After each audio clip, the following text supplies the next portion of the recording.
Charles Kuralt had a knack for reminding America of its human side. The CBS newsman died Friday in New York, but left his road trip tales as a legacy. America's most trusted storyteller had a secret that would have destroyed him. Charles Kuralt spent 29 years sending a woman $600,000 while his wife sat at home. He bought land in Montana, paid for college tuition, and signed letters as Pop to children who weren't his. CBS viewers saw a gentleman traveling back roads, but behind the scenes, he was living two completely different lives. The truth stayed hidden until the day he died. Then a letter surfaced that changed everything. Charles Kuralt wasn't really raised in Wilmington, even though he was born there. His mother Ina only went there to give birth because it had a hospital. On September 10, 1934, she gave birth to him at James Walker Memorial Hospital. Then she and her husband Wallace took their baby back to her parents' tobacco farm in Onslow County. The farm was 100 acres wide. That's where little Charles spent his early childhood. There was no electricity, no indoor plumbing, and no sink. They drank water from a pump on the porch using a gourd that hung on a nail. Heat came from wood stoves. But Charles didn't complain. He made newspaper kites with flour paste. He tied them with tobacco string and flew them so high above the barn, he joked that God could read the headlines. He also carved slingshots from dogwood branches and tickled Venus fly traps with pieces of straw. His family kept moving. First, they were in Washington, North Carolina. Then Stedman. Then Atlanta. Finally, they settled in Charlotte in the mid-1940s when Wallace Kuralt became head of the Department of Social Services for Mecklenburg County. Every town brought something new, and young Charles became obsessed with radio. At just 14, he started announcing minor league baseball games and hosting a music show on Ways Radio in Charlotte.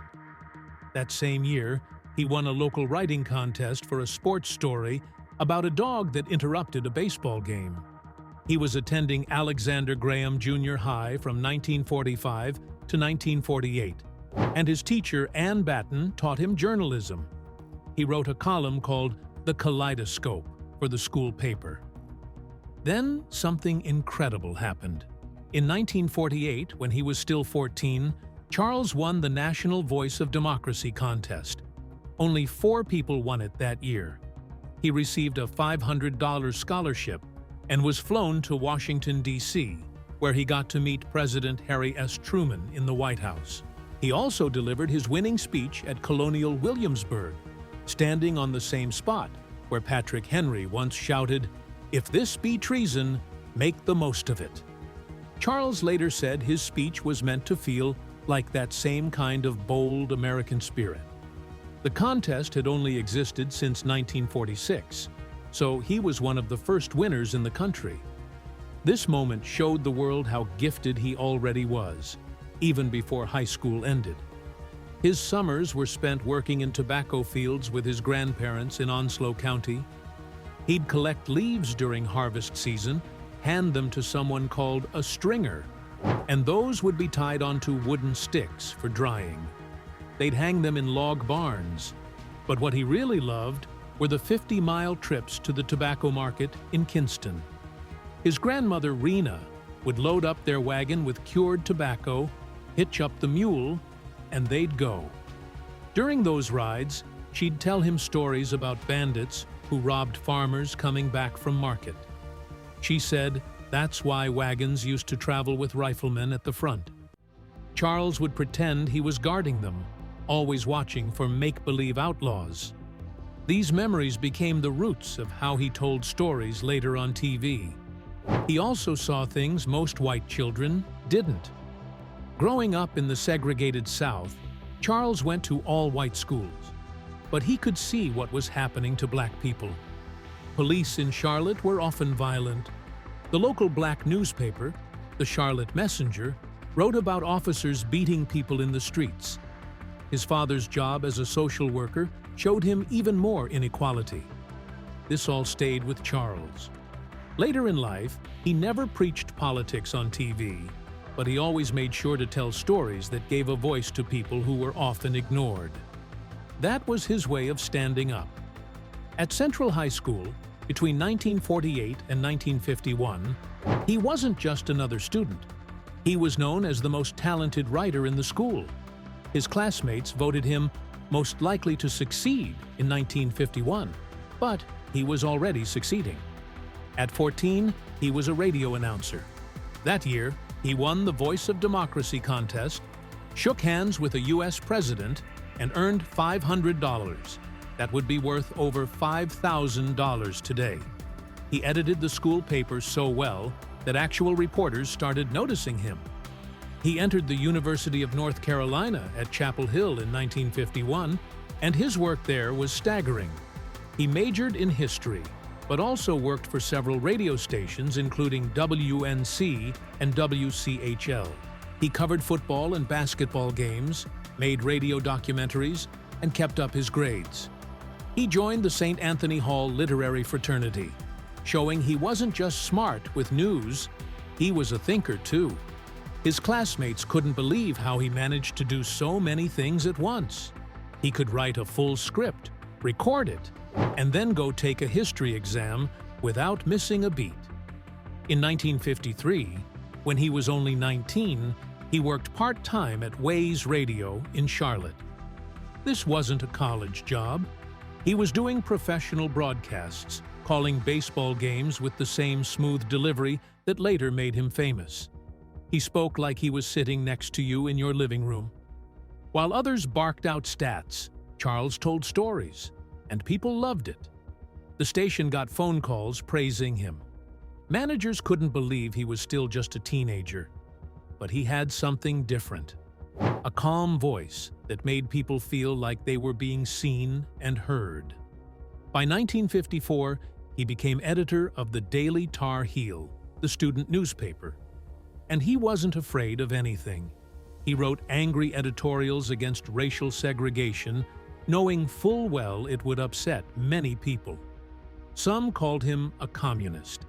State politicians insulted him publicly. When the university banned alcohol in fraternities, Charles wrote an editorial that simply said, "Pierre, meet Fred," mocking the school's policy by comparing it to a French campaign against wine. He didn't just report the news, he challenged power, and he used wit to do it. In 1955, he graduated from UNC with a degree in history. His family wanted him to go to law school. That would have been the safer choice. But Charles had just won a national award for a radio documentary on North Carolina's past. It was so good that even professionals across the country took notice. His professors were shocked when he turned down law school to chase journalism full-time. It was a big risk. His family wasn't rich. But 2 years later, in 1957, CBS News hired him. He was just 23, and he became the youngest correspondent in the network's history. In 1959, Charles Kuralt moved to CBS headquarters in New York. For him, it was like a dream. His childhood hero, Edward R. Murrow, worked in the same building. After only a week filling in for a writer on Murrow's nightly broadcast, Kuralt was suddenly moved to the television news team. CBS was desperate for fresh on-air talent. Years later, Kuralt admitted it himself. He said, "They needed on-the-air people badly." At that time, television news was still new and risky. He worked on programs like Dimensions on Health and created short stories about American life. His job required him to write fast, clear radio pieces in the middle of the night. That pressure taught him how to tell strong stories quickly, something that would shape his entire future. By 1960, something unexpected happened. Kuralt, barely 25 years old, became the first host of a primetime series called Eyewitness to History. The show had a new style, and he quickly became the face of it. He helped cover the historic debates between John F. Kennedy and Richard Nixon. That moment changed television forever. A shocking 77 million people watched those debates.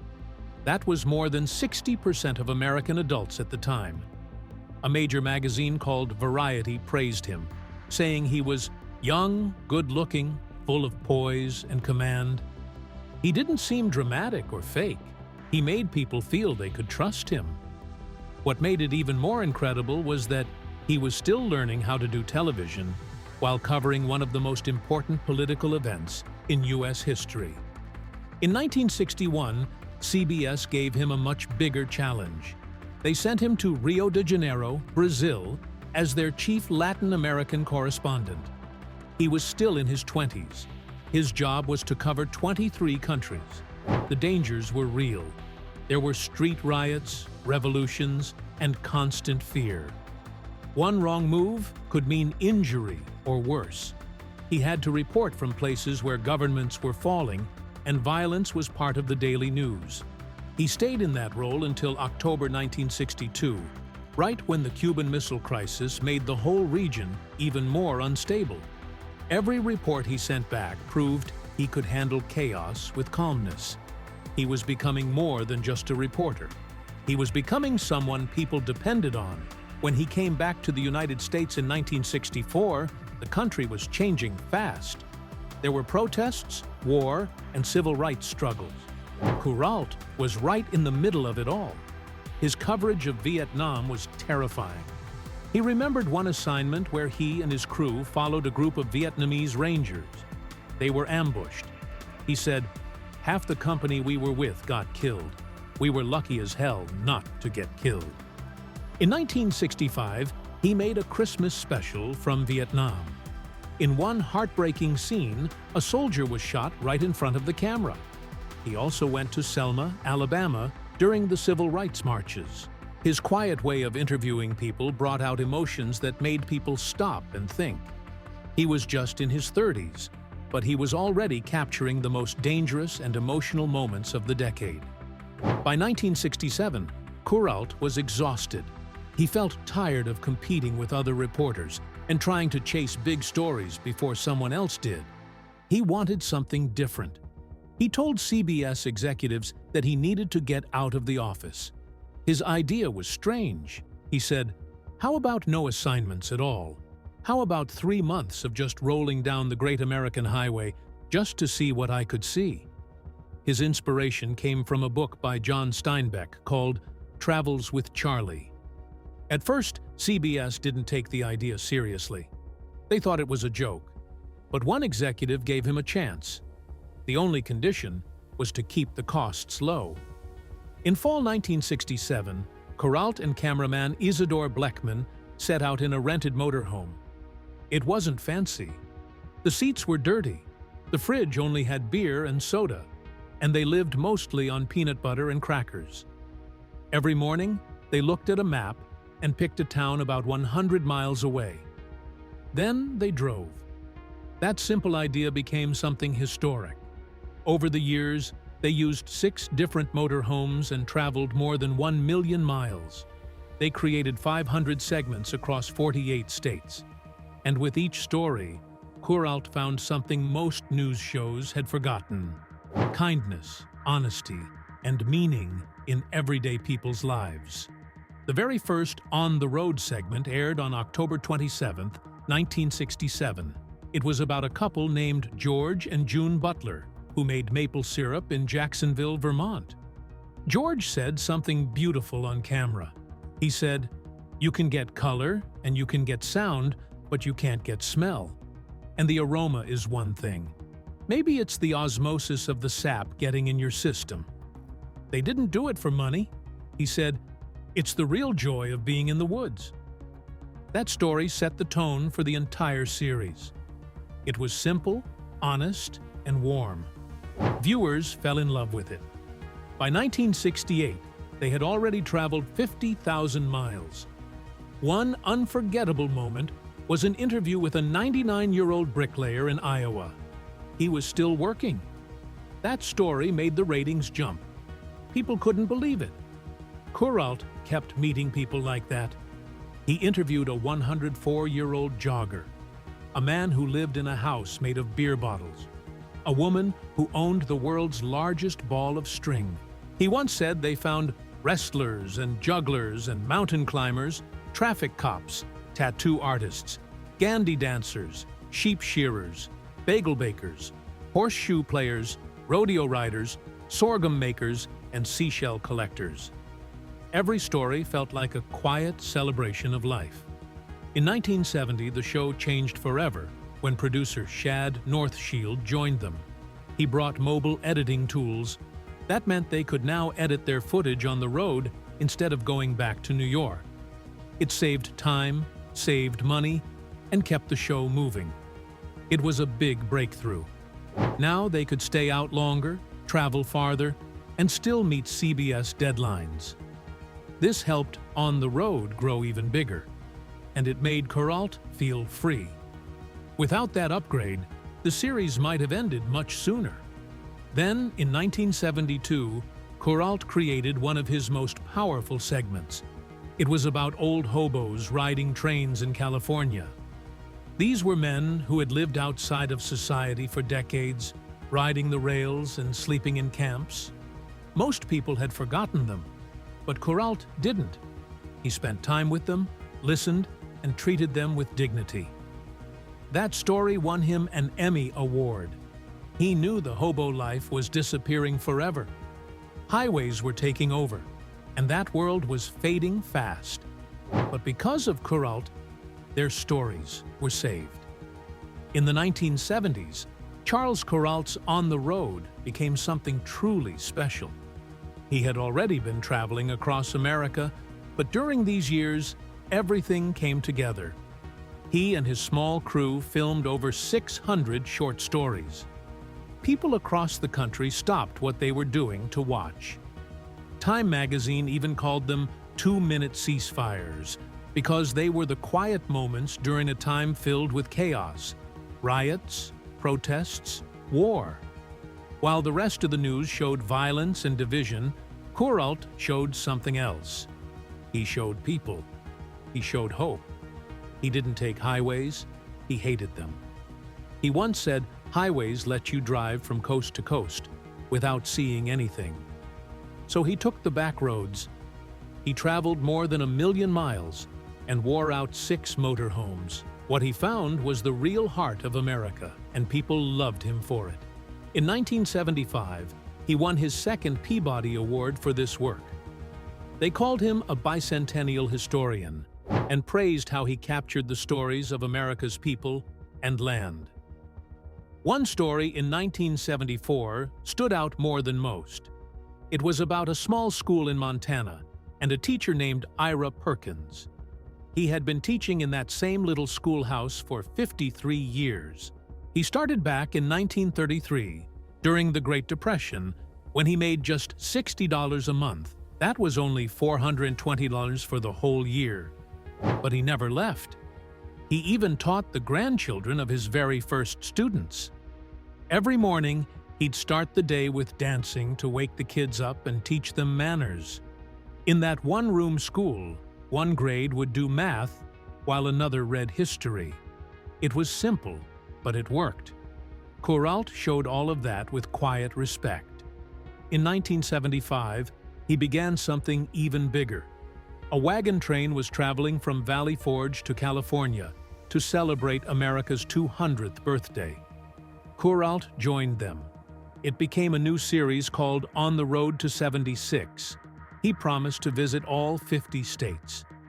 It was more than just a story. He lived with them, rode alongside them, and documented every detail.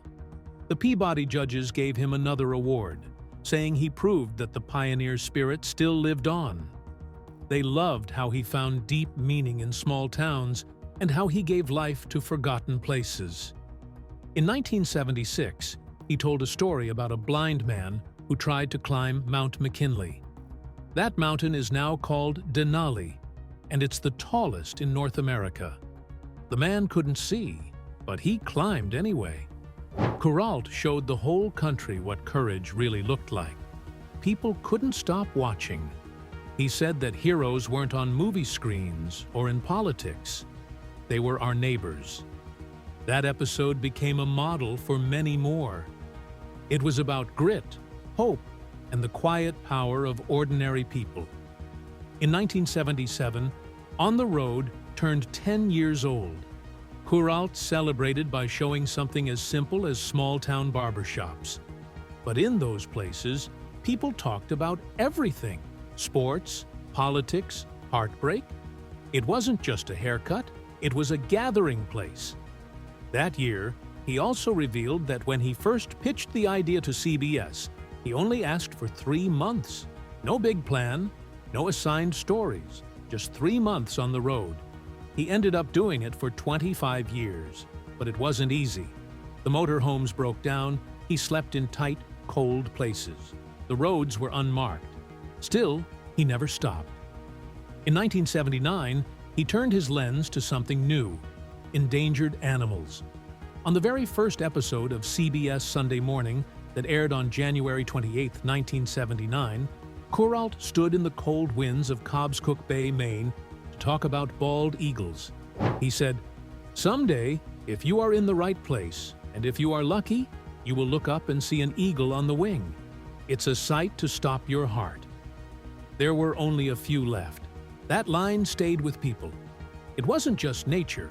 It was a warning, a call to care more about the Earth. At that time, Alaska had 30,000 bald eagles, the most in the country. Kuralt helped people understand why that mattered. That same year, in 1979, he started something new. CBS gave him a new role. He would host Sunday Morning from a New York studio. But even then, he didn't give up the road. He kept traveling during the week and flew back on weekends to host the show. He lived like that for 9 more years. He only gave up On the Road in 1988. It had taken a toll on him. 21 years of constant motion had worn him down. There were rumors that he did an episode in China in 1985. That's not true. But in 1989, he did cover China's democracy protests. It was dangerous. Even though people saw him as a soft storyteller, Kuralt wasn't afraid of hard news. Back in 1967, he had joined an expedition to the North Pole with Ralph Plaisted. They used snowmobiles and faced freezing temperatures as low as 40 degrees Celsius. In the 1960s, he even reported on the Congo Revolution. But later, he admitted he got tired of the competition between reporters. That's why he chose the road. In 1990, he published his memoir, A Life on the Road. It became a bestseller. But it wasn't just a book of happy stories. It was honest. He wrote about nearly freezing to death while filming the Northern Lights in Alaska, where it dropped to 60 degrees and the cameras froze. He shared how lonely the road could be.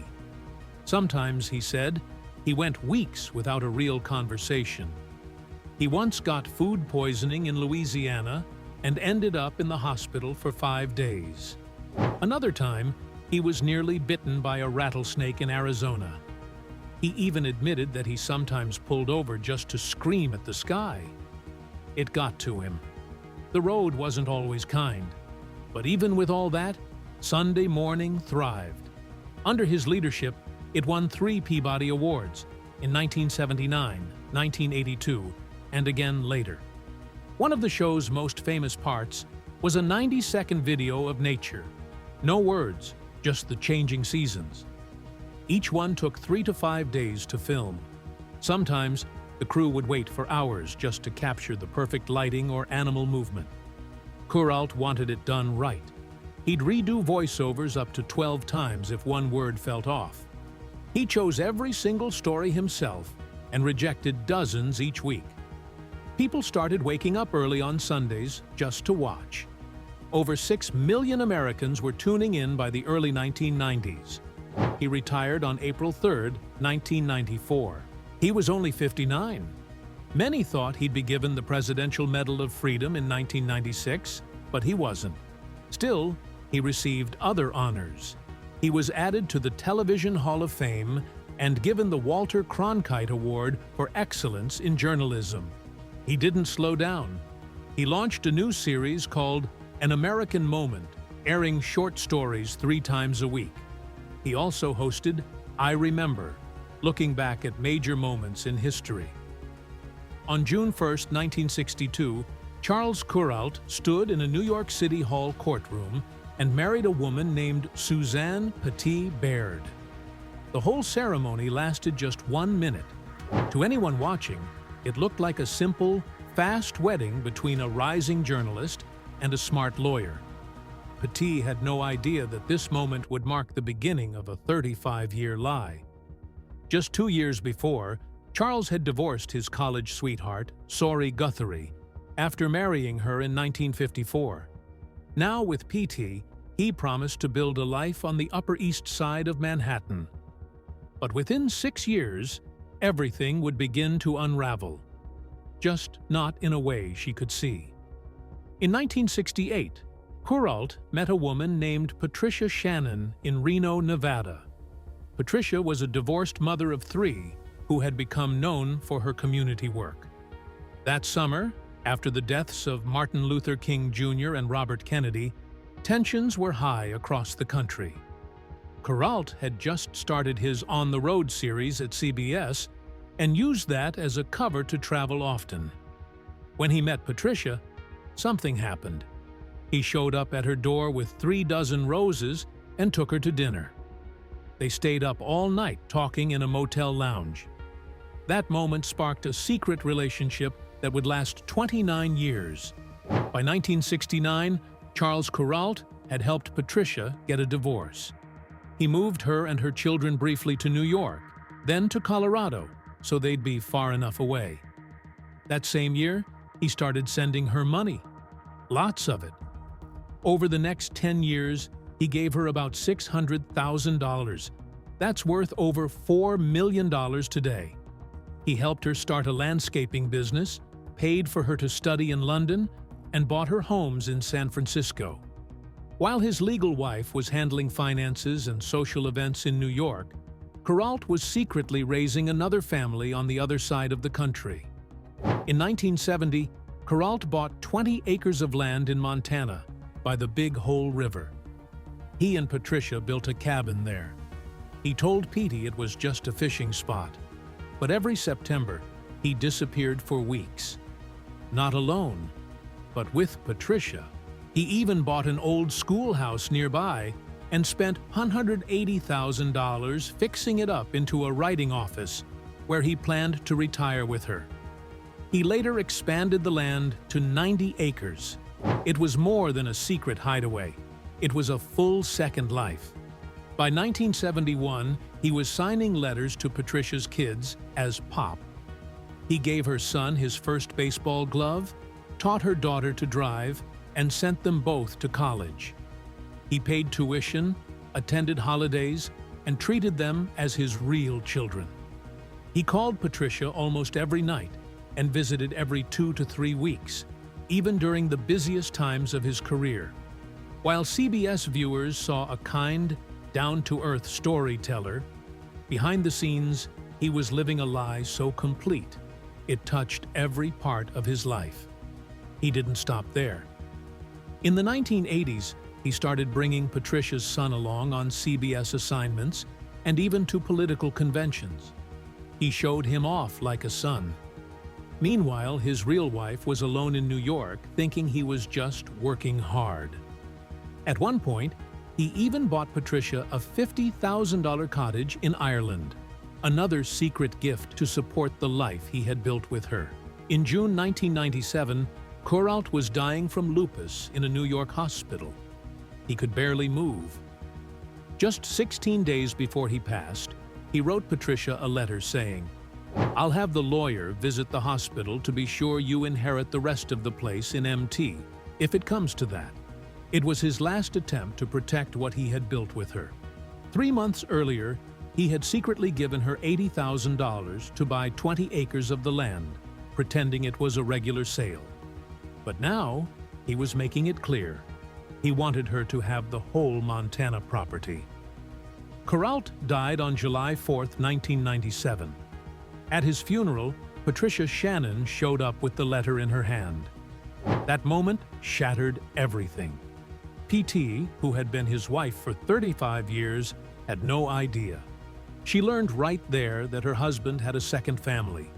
He had given them hundreds of thousands of dollars, bought them land, sent their kids to school, and shared holidays with them while she sat at home, completely in the dark. The letter Patricia brought would become the center of a court case that changed everything. The Montana property, now worth over $600,000, became the focus of a brutal legal fight. Kuralt's daughters from his first marriage joined the battle after Petey died in October 1999. Shannon testified in court that Charles had raised her kids as his own. She even read a poem he once gave her for Christmas. It promised her pearls, a suit, a sweater, and him. It ended with the words, "My life." That poem, along with the letter, became evidence. The Montana Supreme Court ruled in her favor on March 22, 2000. The estate had to pay $350,000 in taxes for land they no longer owned, pushing the total loss near $1 million. Kuralt's daughters were left with nothing from that property and a broken public image of the man they thought they knew. Then came the final blow. In 2002, Patricia Shannon published a memoir called Charles and Me. She told everything. She described the poems, the phone calls, the trips, and how Charles had taken her son on CBS journeys across the country. She shared how he bought her a cottage in Ireland and gave her spending money for decades. She revealed that Kuralt had not just fooled his wife, but had fooled the world. The man America trusted to tell them the truth had lived the biggest lie of all.